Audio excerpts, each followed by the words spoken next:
Good morning, everybody, and really lovely to be here and to be sharing as part of this symposium with you. My name is Audrey Darby. I'm an occupational therapist specialising in paediatrics. I've had the privilege of working in equine-assisted services for about 2 decades, and I am delighted to present about equine-assisted occupational therapy and physiotherapy here today.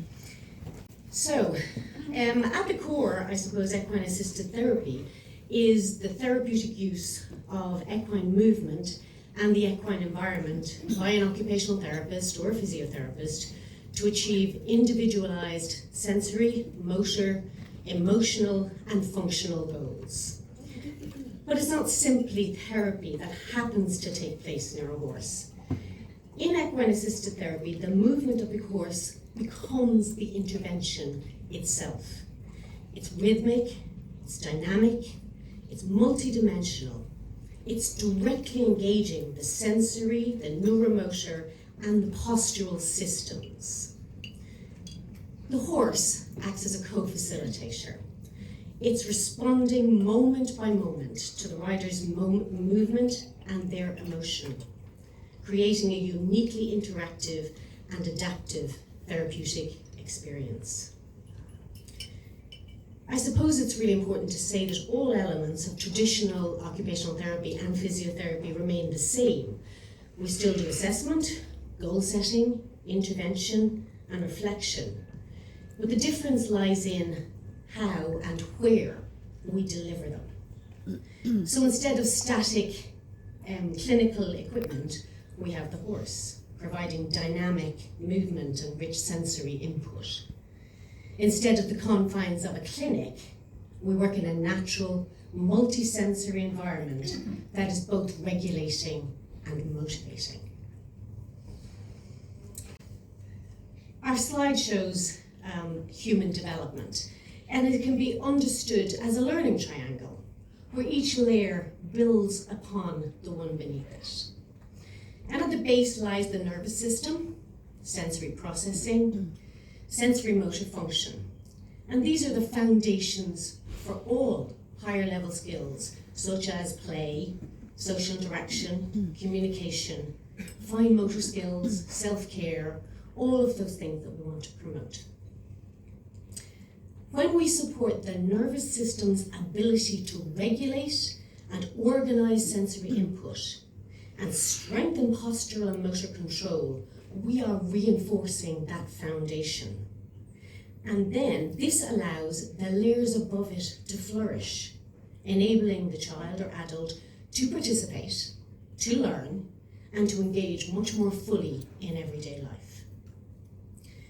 So this is where equine-assisted OT and physiotherapy are uniquely powerful. The horse's movement provides continuous graded input that stimulates balance, coordination and regulation at the neurological level, while the relationship and the environment foster motivation and confidence.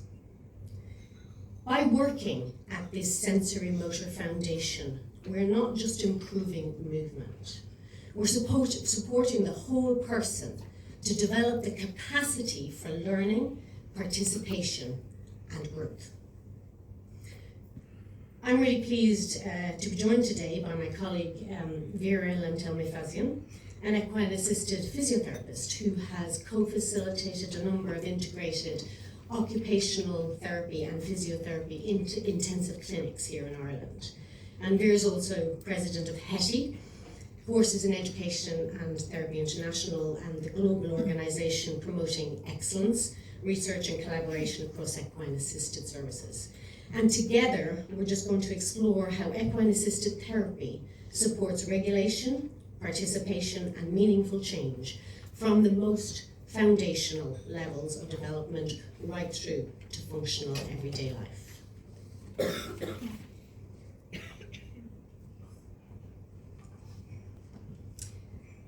So now that we've had a look at what equine-assisted occupational therapy and physiotherapy are, let's look at how we do it and who we do it for. So each session is built around 3 essential components. There's the horse, the therapist, and the environment. But what's most important is how these elements come together in practice. So a typical session begins with connection. The child or adult might meet the horse and lead them to the arena, and this establishes trust, focus, and communication right from the very start. And this process alone gives opportunities for regulation and confidence building and purposeful movement. Once mounted, the horse's rhythmic, three-dimensional movement becomes a central part of the intervention. It can be adjusted in pace, in direction, and terrain to meet individual therapeutic goals, whether those are postural, sensory, or emotional. Its constant, gentle shifts in movement activate the neuromuscular system, improving balance, coordination, and body awareness in a way that is dynamic and deeply integrated. So throughout the session, the therapist applies clinical reasoning, just as we would in any setting, analysing posture, sensory responses, engagement, endurance, while adapting the activity in real time to meet the client's needs and goals. Sessions typically would end with a ground-based connection, such as grooming or caring for the horse. And the purpose of this is not only to consolidate the learning and the regulation achieved during the mounted work, but also to support functional gains through bilateral coordinated activities and the experience of connection and caring for another being. This helps to translate therapeutic change into meaningful relational and everyday contexts. The equine environment, it also plays a significant role. It's multisensory, natural and regulating, filled with movement, sound, texture, and fresh air. It offers graded challenges that are rarely found in a clinical room, engaging the body and the mind simultaneously. Through this integrated approach, therapy becomes a whole body experience, a dynamic conversation between human and horse that supports motor development, sensory regulation, and emotional connection. So who do we do it for? So again, we can work with individuals across the lifespan.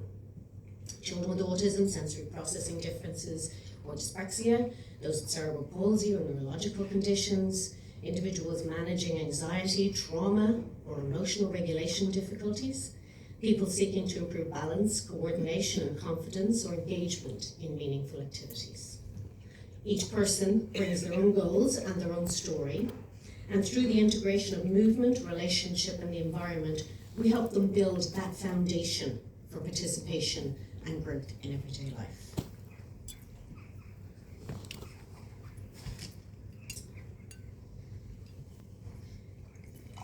So, in order to illustrate why and how equine-assisted therapy works, we'd like to share a story, Aiden's story, from foundations to freedom.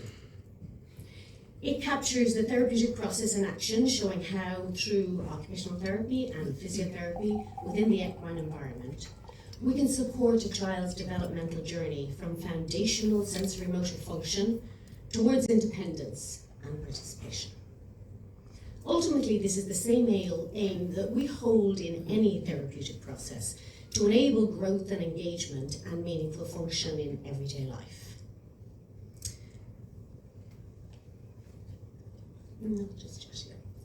So when I first met Aiden, he was 2 years and 1 month old, a bright-eyed little boy with a diagnosis of Cri du Chat syndrome and more recently Autism Spectrum Disorder. So Cri du Chat is characterized by severe developmental delays across functional areas, and both conditions impact sensory motor development and communication. At the stage Aiden was first seen, assessment showed that many of his developmental skills were emerging at about the 1 year level, so he was just over 2 years of age. That was quite significant. He needed full support, obviously, for everything. His posture was low tone, his head control was variable, and his ability to sustain attention was very short. So in occupational therapy, particularly within the equine environment, we begin with the sensory motor foundation. So before we can build language and social skills or fine motor control, there must be a body and a nervous system that feels organized, stable, and in a safe place. And this is where the equine movement becomes such a powerful therapeutic medium. The horse's rhythmic, multidimensional gait provides constant, graded input to the vestibular and proprioceptive and tactile systems. These three systems underpin postural control and regulation and motor planning. So you could say that the horse functions as a living, breathing piece of therapy equipment, one that constantly adjusts, responds, and interacts. For children like Aiden, this input helps the brain to map the body in space, to understand where I am and how I move. It builds the architecture for balance, coordination, and bilateral integration, the physical preconditions for later cognitive and functional skills. So we're just starting a small video of Aiden. So when Aiden first began, don't worry, I'll keep going. His spine curved forward in a C shape. His trunk muscles struggled to sustain upright sitting, and he could maintain head control only briefly. But with repetition, rhythm, and graded challenge, his body began to learn. We worked in various positions. We worked in sitting, in lying, reaching, weight shifting, all carefully designed to promote symmetry, midline orientation, and postural activation. The horse's movement provided the regulation, and the horse's presence provided the motivation. Through shared attention, joint engagement, and co-regulation, Aiden's nervous system learned that movement could be both stimulating and safe. And that is a really critical developmental shift. Aiden was seen in occupational therapy weekly over about a 9-month period. And during this time, his parents were very active partners in therapy, carrying over strategies and activities at home. They worked on his play skills, his feeding skills, and his crawling. And these are vital developmental progressions, reinforcing the foundations that we had built in sessions. Over these months, Aiden's willingness to engage and participate increased exponentially, and functional gains were clearly evident at home in his daily routines, in his interactions, and in his growing confidence. In sessions, we saw this reflected in his posture and his engagement. Over time, we saw very clear changes. He began to correct his posture independently. He could sustain upright sitting for longer periods. He initiated play, and he reached for toys with intention and understanding. And perhaps most importantly, he began to anticipate movement, turning his head to locate his father's voice, adjusting his balance before losing it, and smiling when he succeeded. At that point, his foundation was strong enough to move from postural control into functional action, to begin transforming stability into mobility. And that was when I invited my colleague Věra to join us for the next stage of his journey. I will speak on behalf of physiotherapy. So when I met Aiden in August 2025, he was 2 years and 11 months old. Audrey invited me to collaborate because he had already developed an excellent sensory motor foundations through occupational therapy. His postural control, regulation, and engagement had improved significantly. And I will play you video from our clinic during I will speak.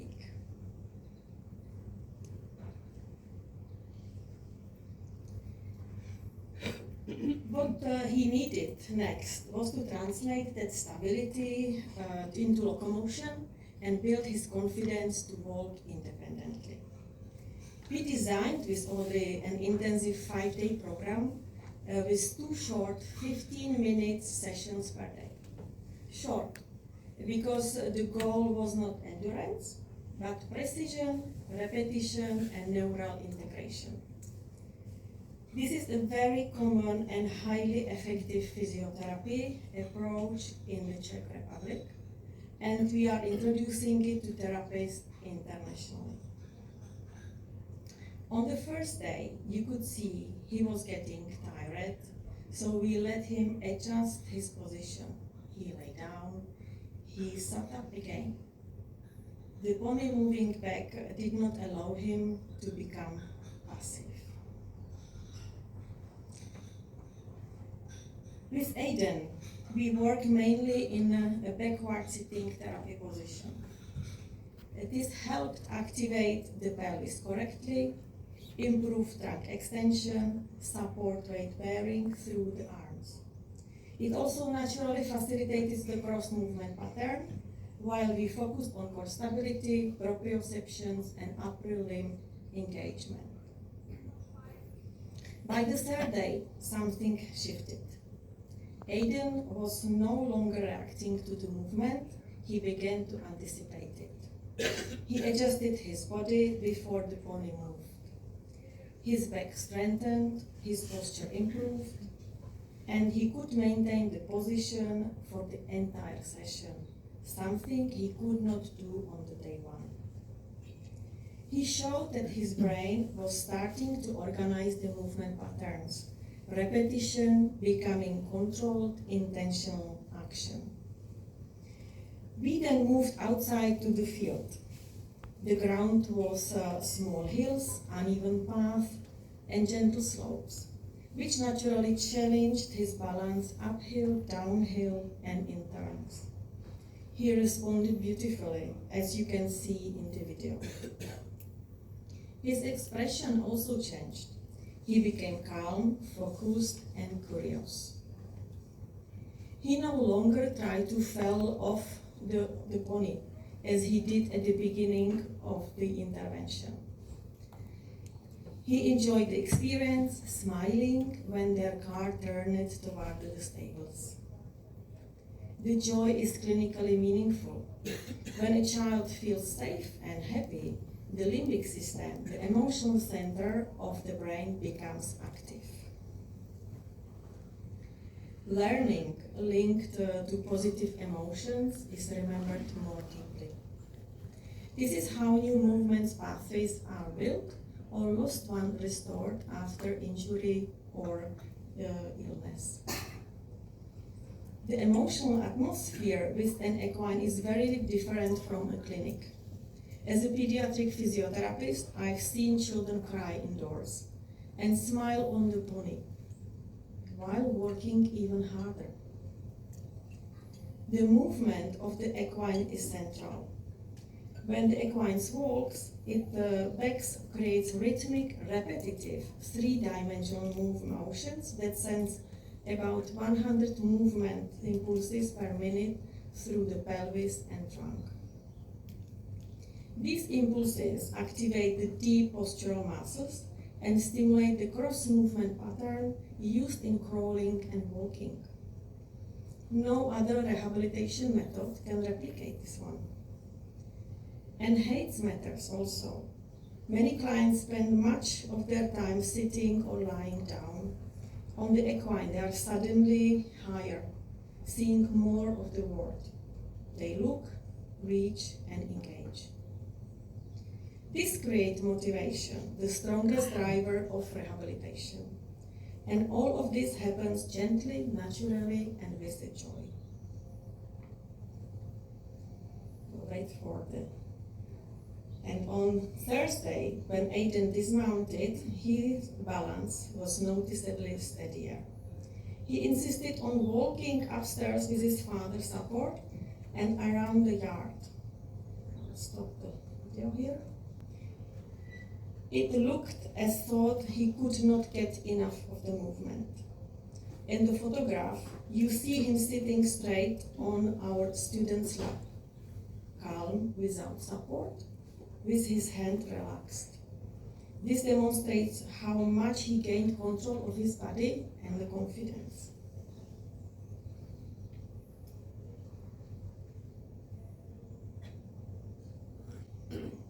So what you see here is not only better muscle strength or balance, it's central nervous system learning to organize itself. And this is the true goal of physiotherapy, to create the conditions in which movement becomes spontaneous, well executed, efficient and purposeful. In Ireland, very few physiotherapists are formally trained in equine-assisted therapy. So this collaboration showed how combining clinical expertise with equine movement can accelerate functional outcomes. A few weeks later, Aidan's father sent us a video. Go Aiden, go, go, go. Yes, Aiden. Good boy. Woo-hoo-hoo-hoo. Yeah, my boy. Aiden. Aiden. Woo-hoo-hoo. He was walking, just as a toddler should. Why did it happen afterwards? Because equine-assisted therapy helps the child consolidate the potential and abilities built through the clinic therapy and home exercise. It allows the brain to connect and organize what is already there. The central nervous system learns in phases. It needs repeated patterns, then time to process and integrate it. When the system is ready, movement appears spontaneously. Sometimes this happens immediately, sometimes we need patience.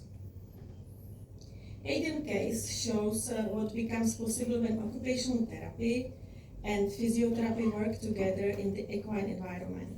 When clinical reasoning and sensory motor science meet the unique movement of the equine.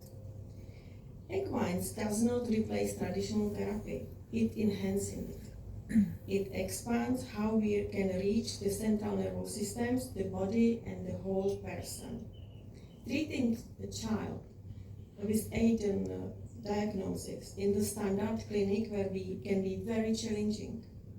But on the equine back, we are often able to work successfully with children who have previously been discharged for non-cooperation or lack of motivation. Equine-assisted therapy is often seen as a costly extra because it involves equines and specialized settings. In reality, it accelerates rehabilitation. When clients progress faster, they return sooner to their life, school, or work, reducing the need for ongoing therapy and long-term care. What may seem expensive at first ultimately lower future healthcare and social support costs. And I will give word to Audrey. So, as we reflect on Aidan's story, it is clear that equine-assisted occupational therapy and physiotherapy are not alternative practices. They're evidence-informed clinical approaches that use the movement and the presence of the horse to enhance what we already do as therapists. Aidan's progress shows what happens when we engage the nervous system at every level: sensory, motor, and emotional. Through movement, connection, and repetition, the brain learns to organize itself. The body learns to respond, and the person learns to participate. That's the power of early intervention. And that's the power of integrated, expertly delivered equine-assisted therapy. So whether the goal is postural control, emotional regulation, or rebuilding confidence after an injury or trauma, the principles remain the same. We work through movement, relationship, and environment to promote integration, independence, and well-being. Thank you.